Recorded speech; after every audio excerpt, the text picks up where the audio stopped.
All I've heard all Oscar season so far is The Power of the Dog is a must-see movie. And after seeing it, I agree. This is a phenomenally shocking and incredibly deep thematical film that a lot of us are going to be talking about for quite a while and dissecting for the years to come. This is my review for The Power of the Dog.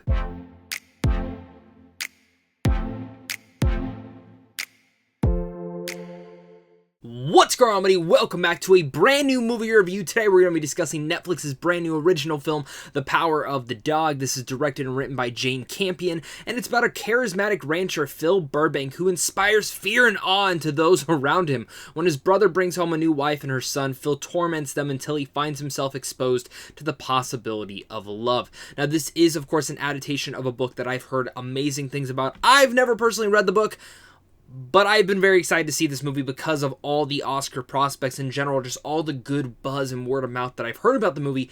But I can very much see this movie not being for everyone. This is not a deep Western cowboy movie that you're expecting. This is, again, a psychological, torturing drama that deals with all our main characters and the different instances and really much the different accessibilities that they are dealing with during this time in the Old West. And for me, I found that to be just fascinating. This is a movie that kept me on edge the entire way through and in a sense was tormenting me at the same time and making me feel uneasy, which hands down to Jane, because that's exactly what the film makes you feel. So with all that said, guys, if you guys are new here and you love talking movies, then this is really the place for you guys. Make sure to hit that like and subscribe button, as well as comment down below your guys' thoughts on The Power of the Dog. Did you love it? Did you hate it? Are you excited about it? Did you read the book? Let's discuss it all down there. So without every review, I love talking about the pros and really much settling in and kind of letting you know what type of movie you are getting into in this one. But if you've seen the movie, then you already know what you got into. Again, this isn't your typical dramatic Western period piece. This is one that absolutely does torment you, and you feel that tormentation all the way through its entire runtime. I felt this fear and terror through the character of Phil Burbank, and one of the big pros of this entire movie is the performances. Benedict Cumberbatch, I've always found to be an excelling and excellent actor. But now for me, after this performance, I think I'm safe to say that he is top 5 actors for me working today. There is not a single performance that I don't believe that he can pull off. He pulls off everything. He can do the big budget stuff like Doctor Strange. He can go and do Lewis Wayne earlier this year. And of course, now he can do Phil Burbank in this movie. And each of those performances are completely different than the last. And I love how Benedict Cumberbatch plays those all off and really much camouflages into those roles. I'll even go as far as to say, I think he's an underrated actor, because when we talk about the best actors working today, I never hear his name, but definitely I will be mentioning his name going forward now.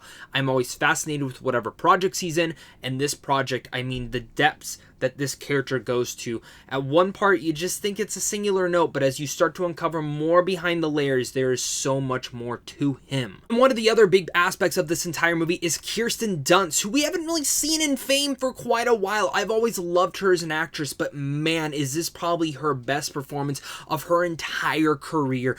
Absolutely storming through, and again, layers to peel back on her character as she interacts with Phil Burbank. See, Plemons, of course, is also great as Phil's brother. I wanted a little bit more from his character. I actually think his character is one of the ones that, again, has layers to him, but they never went as deep as they probably could have. Of course, the last name to really mention in here is Kodi Smit-McPhee, who I've been a major fan of anytime the kid pops up in. Holy crap, is he great in here. He has a lot of dynamics with Phil Burbank, especially toward the second and third act, and the direction it goes in there is so important to this story.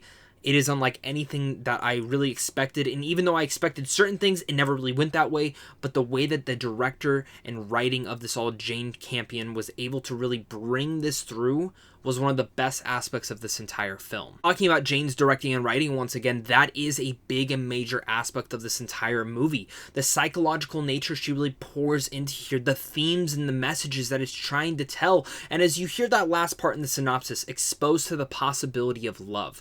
Phil Burbank is a very held back, guarded character that you don't know much about, but as you start to learn more about him, the subtle messages, the subtle secrecy that his character hides, you start to learn that there's a lot more behind the scenes with this character than you saw on eye-level surface. And I don't know if everyone is going to catch these nuances on a watch. Maybe on a rewatch you will, or maybe you never will. But for me, watching this, catching every little aspect of this character and seeing how it can connect and tie in, and in general, really hone in the big message of toxic masculinity. And especially in the Old West during this time, I can't imagine how that was for him. The movie itself sticks its teeth into you and never lets go. It feels like it's under your skin, where once the credit rolls, you just sit there not able to get up or even react. Ever since I left the theater, I can't stop thinking about this film.